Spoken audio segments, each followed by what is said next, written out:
Você sabia que o próprio sistema acaba se matando? É, os regimes é, ou grupos acabam se destruindo internamente. A União Soviética, o regime comunista de Stalin, executou milhões de comunistas acusados de traição durante os expurgos de 1930. No mundo islâmico, muitos conflitos no Oriente Médio entre grupos muçulmanos diferentes, sunitas, xiitas, por exemplo, como o Irã, xiitas, e na Arábia, sunita. Ou seja, a ideia é que é, os próprios grupos ideológicos religiosos acabam se matando por disputas internas de poder, e isso é engraçado. Enfim, eu posso citar aqui umas coisas muito interessantes. Calma que eu vou fugir um pouco do assunto, mas eu vou retornar ao assunto logo em seguida. A Revolução Francesa começou para derrubar a monarquia. Olha aqui comigo. Raciocina comigo. Se você criou a Revolução Francesa de 1789 para derrubar a droga da monarquia, liberdade, igualdade, fraternidade. Mas o que acontece? Mas o resultado foi um caos político, meu irmão. A guilhotina. Eu preciso só saber. Símbolo da Revolução Francesa maior do que a guilhotina, meu irmão. Qualquer coisa era. Enfim, o resultado foi um caos político, guilhotina e depois Napoleão, que virou imperador. Ué, não era pra acabar com a monarquia, velho. Velho, não era pra acabar com a monarquia. Pra que raios tu colocou o imperador no poder? Ou seja, a forma de monarquia voltou, só que de forma militar. Enfim, muitas vezes revoluções começam como libertárias, mas terminam criando novas ditaduras. Eu posso falar aqui também da União Soviética, com eleição e tudo mais, tudo bonitinho lá, I love you, e terminou com Stalin matando, e terminando com poder que monarca nunca sonhou em ter. Depois da Revolução Russa de 1917, que a família russa fui para os A4, né? Lenin implantou um novo governo do povo, né? Que logo se concentrou o poder, né? Stalin assumiu de 20 a 53. Ele criou um regime totalitário com expurgos, censuras, campo de trabalho forçado, controle total, velho, controle total, entendeu? Acabou virando uma ditadura centralizada, velho. É, centralizadora, basicamente isso. Cara, eu acho isso muito engraçado, cara. Eu acho isso muito engraçado. Agora você quer ver aqui no Brasil acontecer uma contra-revolução? Vamos lá, como isso poderia acontecer? Vamos supor que se juízes e tudo mais, o salário fosse US$ 300. Imaginou uma hiperinflação, quando o dinheiro perde valor rapidamente, como aconteceu na Argentina, Alemanha e tudo mais, Brasil nos 80. Enfim, a ideia é que a economia entre em colapso, as pessoas param de apoiar o sistema político vigente, no caso o PT, e passam a apoiar políticos como Milei na Argentina, né? O resultado seria uma contra-revolução liberal, o povo rejeita o gasto público, né? E quer reformas duras. Enfim, você acha mesmo que se aqui no Brasil você não acabasse com esses oligarcas, com esses juízes, acabasse com o salário deles, você não acha que eles iriam fazer uma contra-revolução e acabar com isso em um segundo, velho? A revolução é uma mudança brusca no sistema, revolução socialista, comunista, etc. Uma contra-revolução é um movimento contrário, que tenta restaurar a ordem anterior ou criar uma estabilidade. É basicamente isso, pessoal, tá? Mas voltando ao assunto original, você viu como sempre que os caras querem começar, não, bora acabar com a monarquia, e aí você cria outra ditadura por cima daquilo dali, maluco. Meu irmão, eu acho isso muito engraçado, né? Cara, você não tem noção do quão poderoso o Stalin se tornou. Um poder absoluto, tá? Um poder absoluto, ou até maior, de faróis da antiguidade. Depois da morte de Lenin em 24, Stalin eliminou literalmente todos os partidos todos rivais dentro do Partido Comunista, tá? Eles são o secretário-geral, mas esse cargo controlava todas as nomeações do partido, ou seja, ele colocava pessoas reais em cargo, leais, né, em cargo importante, do exército até as fábricas. Ninguém subia sem jurar lealdade a ele. Ele podia nomear, demitir qualquer dirigente, mudar leis, criar ou destruir ministérios, controlar o parlamento, entendeu? É basicamente isso. Stalin podia prender, torturar, executar qualquer pessoa que considerava inimigo, inclusive colega de trabalho. Durante os expurgos de 47 a 38, ele mandou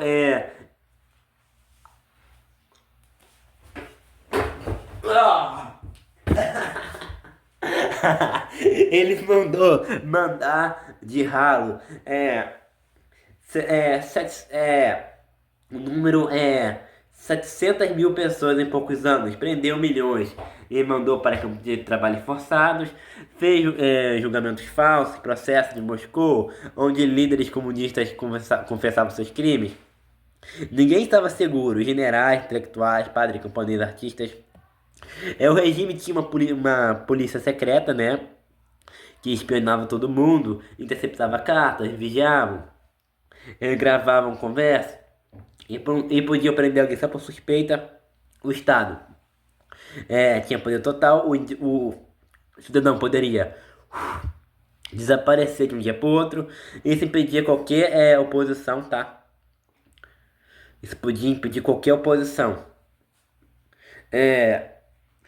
Stalin controlava toda a imprensa, os livros, o sistema, a educação e a arte. Nada podia ser publicado sem aprovação do partido.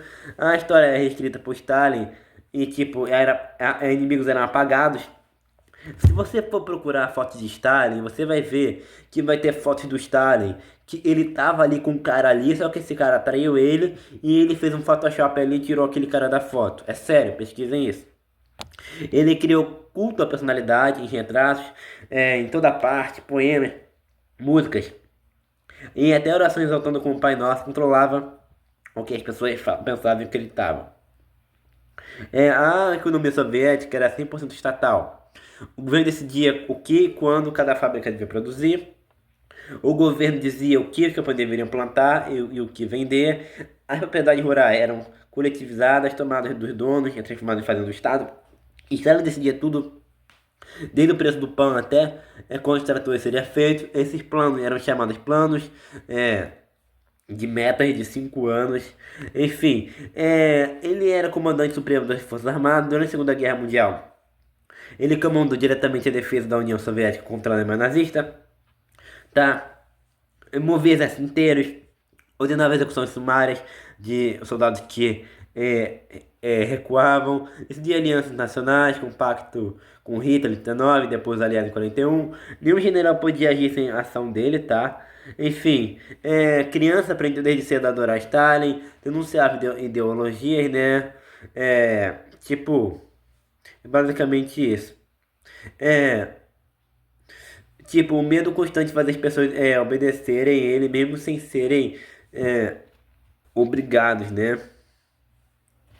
E é por isso que as pessoas falam que ele teve mais poder que qualquer rei europeu. É basicamente isso que eu tenho para falar desse maluco. O cara era muito doido. Ele era doido, velho. E acabou morrendo por conta disso. Mas o AVC dele foi porque não tinha nenhum médico corajoso bastante para atender ele, cara. Porque um diagnóstico desfavorável seria dado como traição. Antes do século XX, a esquerda não existia como hoje. Você já reparou isso? Eu desafio você a pegar um livro de história e vasculhar tudo, e você vai ver que a direita sempre existiu, mas a esquerda não. Esses termos nasceram na Revolução Francesa de 1789. Os da direita eram nobres, monarquistas, que queriam manter a ordem tradicional, o rei, a igreja, hierarquia, a propriedade privada. Olha, cara, eu não sou muito de ser monarquista não, porque eu não pesquisei muito sobre monarquias, mas não excessivamente, mas às vezes monarquia às vezes me seduz um pouco.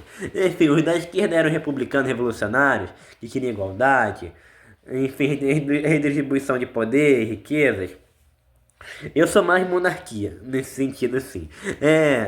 Tipo, as monarquias da Europa e do resto do mundo eram naturalmente conservadoras, porque defendiam a hierarquia, acreditava que a sociedade deveria ter classe, nobreza, clero, povo, defendia a propriedade privada e o poder da aristocracia, né? Eram religiosos, especialmente cristãos, e viam o rei como escolhido por Deus, direito divino do rei. Eram, tipo, contra a revolução e mudanças bruscas que ameaçavam o trono, né? A monarquia era conservadora, e isso é ser equivalente a direito no contexto histórico, né? Antes da Revolução de 1917, a Rússia era governada por Romanov, uma dinastia antiga da Europa. E era de direita, tá? O czar tinha poder absoluto, quase como um rei divino. A igreja ortodoxa russa era unida ao Estado. Nobreza e propriedade privada dominavam o campo. Censura e repressão política contra liberais, socialistas e anarquistas, né? Era um regime autocrático, religioso e hierárquico. Um retrato o nome é conservadorismo tradicional, né? Basicamente isso.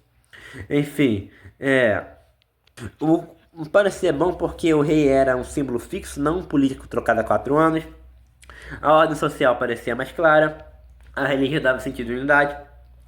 Muitos mantinham grandeza cultural, arquitetura, exército, ciência, patrocinada pelos reis. Tá? É basicamente isso. Mas tipo, qual foi o erro que o rei da Rússia, o czar, ele cometeu? Qual brecha ele deu para o poder sair escorregar igual a água das mãos dele? Qual que erro brutal ele cometeu para que ele perdesse os seus poderes e acabasse daquele jeito trágico, né? Que ele fez. Você é para pensar nisso? Mas eu respondo para você. O último czar da Rússia foi Nicolau Romanov. E o final dele foi trágico. Toda a família dele foi executada pelos bolcheviques em 18. Enfim, eu achei isso muito triste.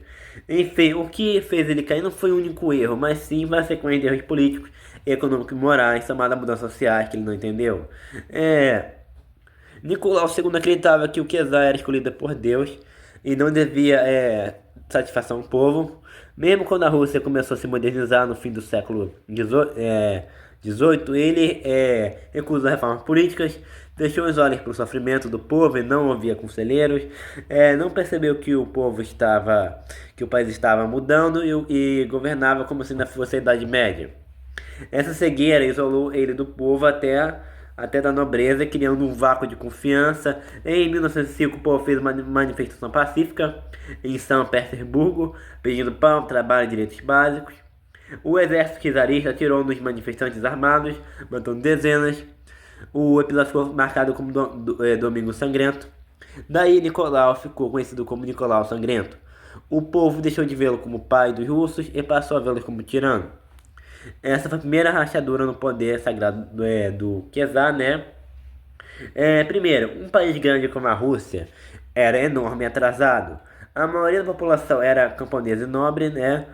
E pobre, perdão. As fábricas eram poucas e mal administradas. As condições de trabalho na cidade eram péssimas, enquanto o czar e a nobreza viviam em luxo extremo. Essa desigualdade criou o desespero, terreno fértil para a revolução.